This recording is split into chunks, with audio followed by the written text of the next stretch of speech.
Hello guys, ഞാനിന്ന് ഉണ്ടാക്കാൻ പോകുന്ന വെള്ളക്കടലയാണ് കേട്ടോ. അതിനുള്ളത് ഞാൻ കുക്കർ വെച്ചിട്ടുണ്ട്. ഒരു 8 മണിക്കൂറിന് മുമ്പേ ഞാനത് വെള്ളത്തിലിട്ടതാണ്. ഒരു അരിപ്പയിൽ ശകലം ചായപ്പൊടി ഇട്ട് അത് വെച്ചിരുന്നു. അതുകൊണ്ട് വെളുത്ത കടല ബ്രൗൺ കളറായി. ഈ നോർത്ത് ഇന്ത്യയിലൊക്കെ അങ്ങനെയാണ് ആൾക്കാർ ചെയ്യുന്നത് കേട്ടോ. അവർ ഈ കടല വെള്ളത്തിലിടുമ്പോൾ ശകലം തേയിലയും കൂടെ എന്നെ തുണിയിൽ കെട്ടി വയ്ക്കും, കളർ വരാൻ വേണ്ടിയിട്ട്. അങ്ങനെ നമ്മൾ വെച്ചതാണ്.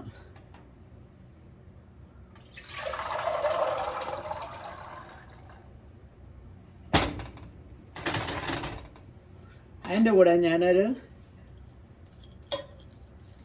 കറുവപ്പട്ടയുടെ ഇലയും ഒരു ബിഗ് കാടമൺ, ഒരു ഗ്രാമ്പു, 2 ടീസ്പൂൺ ഉപ്പ്, പിങ്ക് സോൾട്ടാണ് ഞാൻ ഉപയോഗിക്കുന്നത്. സ്റ്റൗ കത്തിച്ചു. ഇനി അത് 2 വിസിൽ വരുമ്പോഴത്തേക്ക് ഈ കടല വെന്തിരിക്കും. ഉപ്പിട്ടല്ല നമ്മളൊന്ന് ഇളക്കിയേക്കാം കേട്ടോ. ഇളക്കി ലിഡ് വേണം, വെയിറ്റും വെച്ച് സ്റ്റൗ ഓൺ ചെയ്ത് ഇതിവിടെ ഇരിക്കട്ടെ. ഞാൻ ഒരു 2 വിസിലാകുമ്പോൾ നമുക്ക് ഓഫ് ചെയ്ത് അതിൻ്റെ മസാല ചേർക്കാം. നമ്മുടെ കടല വെന്തിരിപ്പുണ്ട്. ഇനി ഞാൻ അതിനുള്ള മസാല ഒരുക്കുവാണ് കേട്ടോ. ഇത് കണ്ട, ഞാൻ എപ്പോഴും അടുക്കളയിൽ ഇങ്ങനെ മസാല ആയിട്ട് ഇങ്ങനെ ഫ്രൈ ചെയ്യുന്ന കറിയാണെങ്കിൽ ഈ കണ്ണാടി ഉപയോഗിക്കും. ഈ കാണുമെന്ന് പറഞ്ഞു കഴിഞ്ഞാൽ അതിൻ്റെ ഇതൊന്നും നമ്മുടെ കണ്ണിലേക്ക് വീഴത്തൊന്നുമില്ല. രണ്ടാമത്തെ കാര്യം, ഇങ്ങനെ കണ്ണിന് ഓപ്പറേഷൻ ചെയ്തിരിക്കുന്നവർക്കാണെങ്കിൽ ഒത്തിരി ചൂടൊന്നും പറ്റത്തില്ല. അപ്പോൾ അതൊരു സേഫ്റ്റി ആയിട്ട് ആ ചൂടിനെ പ്രിവെൻറ്റ് ചെയ്യും. അതുകൊണ്ട് ഇത് നല്ലതാണ്. ഇനി നമുക്ക് എണ്ണ ഒഴിക്കാം. ഞാൻ വെച്ചിരിക്കുന്ന കടായി നല്ലപോലെ ചൂടായി. നല്ലപോലെ ചൂടാകുമ്പോഴത്തേനെ എണ്ണ ഒഴിക്കാവുള്ളൂ കേട്ടോ.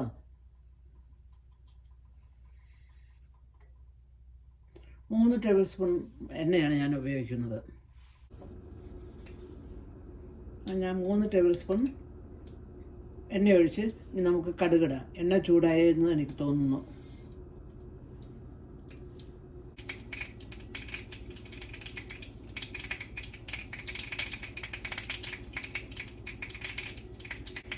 കടുക് പൊട്ടി തീരാറായി. ഇനി നമ്മൾ ഒരു സവോളയാണ് ക്രഷ് ചെയ്തത്.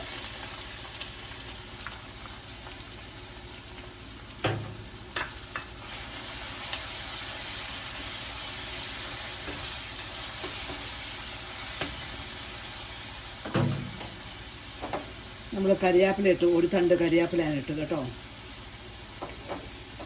2 പച്ചമുളക്, നല്ല എരിവുള്ള മുളകാണ്. ഇതിൻ്റെ കൂടെ ഈ 4 ചെറിയ അല്ലി വെളുത്തുള്ളിയും ഒരു കഷ്ണം ഇഞ്ചിയും ഞാൻ ഒന്ന് ചതച്ചതാണ് കേട്ടോ. ഞാൻ ഒരുപോലെ വാടിക്കോളൂ.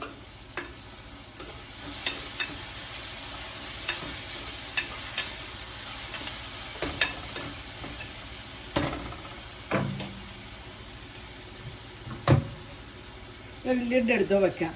അപ്പോൾ കുറച്ചും കൂടെ എളുപ്പത്തിൽ അത് ഫ്രൈ ആകും. ഞാൻ കടുക് പൊട്ടിക്കാൻ വേണ്ടിയിട്ട് ഞാൻ ഹൈ ഫ്ലെയിം വെച്ചു.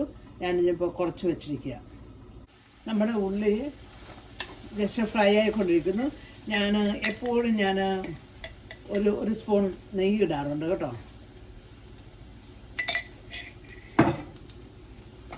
അതിൻ്റെ കൂടെ തന്നെ ചെറിയൊരു ടീസ്പൂൺ ഉപ്പും കൂടി ഇടുന്നുണ്ട്.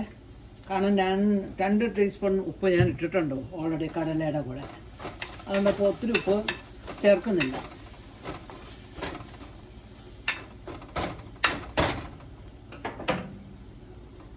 ലിഡ് വെച്ച് അടച്ചു.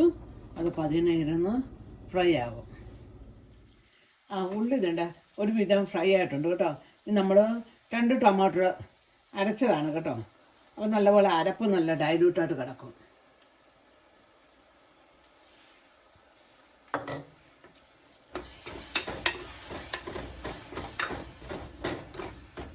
ടൊമാറ്റോ ശകലം ഫ്രൈ ആയി കഴിഞ്ഞിട്ട് വേണം നമുക്ക് മസാല ഇടാനായിട്ട്.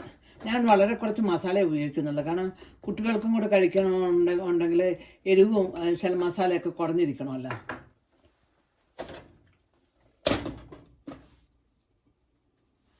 കാരണം നമ്മുടെ ഉള്ളി ഒക്കെ നല്ലപോലെ ഒരു വിധം നല്ലപോലെ ഫ്രൈ ആയി കേട്ടോ. ഇനി നമുക്ക് മസാല ഇട്ടേക്കാം. വലിയ ടേബിൾ സ്പൂൺ മുളക് പൊടിയാണ് കേട്ടോ. സാധാ മുളക് പൊടി, അല്ലാതെ കാശ്മീരി പൗഡറല്ല. 1 ടേബിൾ സ്പൂൺ മല്ലിപ്പൊടി, 1 ടീസ്പൂൺ ഗരം മസാല കേട്ടോ.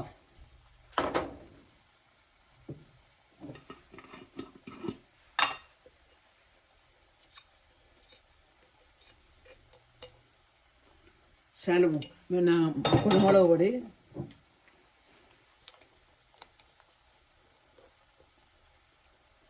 നിറച്ച് 1/2 ടീസ്പൂൺ മഞ്ഞളും കൂടി ഇട്ടിട്ടുണ്ട് കേട്ടോ.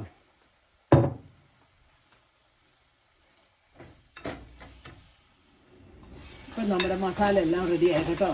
ഇങ്ങനെ മസാല മൂത്തോന്ന് എങ്ങനെയാണ് അറിയുന്നതെന്ന് അറിയാമോ? അത് ഈ എണ്ണ ഇങ്ങനെ ചെറിയ കുത്തു പോലെ എണ്ണ ഇങ്ങനെ അതിൻ്റെ അരപ്പിനിടയിൽ കൂടി നിന്ന് തിളയ്ക്കും. അങ്ങനെയാണ് നമ്മൾ അറിയുന്നത് അതിന് മസാല റെഡിയായെന്നുള്ള കാര്യം.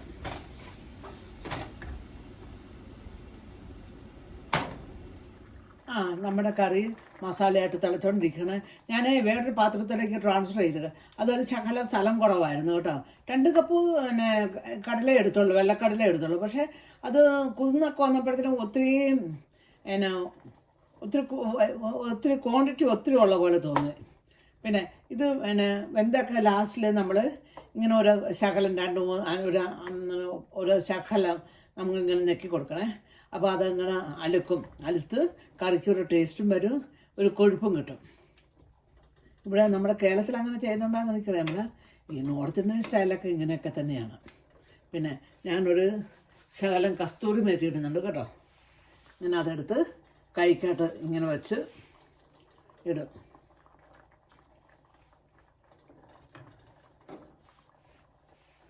കാരണം നമ്മുടെ ഇലയെല്ലാം ഇങ്ങനെ പൊങ്ങിയിട്ടുണ്ട്. ഇപ്പോൾ കറി റെഡി ആയിട്ടുണ്ട്. ഈ കാണുന്ന പിന്നെ കുട്ടികൾക്ക് കഴിക്കാൻ പറ്റുന്ന പോലെ ഒത്തിരി മസാലയൊന്നുമില്ല കേട്ടോ. കാണുന്നൊരു ശകലം കളറേ ഉള്ളൂ. ആ മുളകിന് ശകലം കളറുള്ളതുകൊണ്ടാണ്. ബാക്കി കുട്ടികൾക്കൊക്കെ കഴിക്കാൻ പറ്റുന്ന മസാലകളും കളറും ഒക്കെ ഉള്ളത്. എപ്പോഴും കറികൾ നമ്മൾ കുട്ടികളെയും കൂടി ഉദ്ദേശിച്ച് വേണം ഉണ്ടാക്കാനായിട്ട്. അധികം മസാലയും അധികം എരിവൊന്നും ഇല്ലാത്തത്.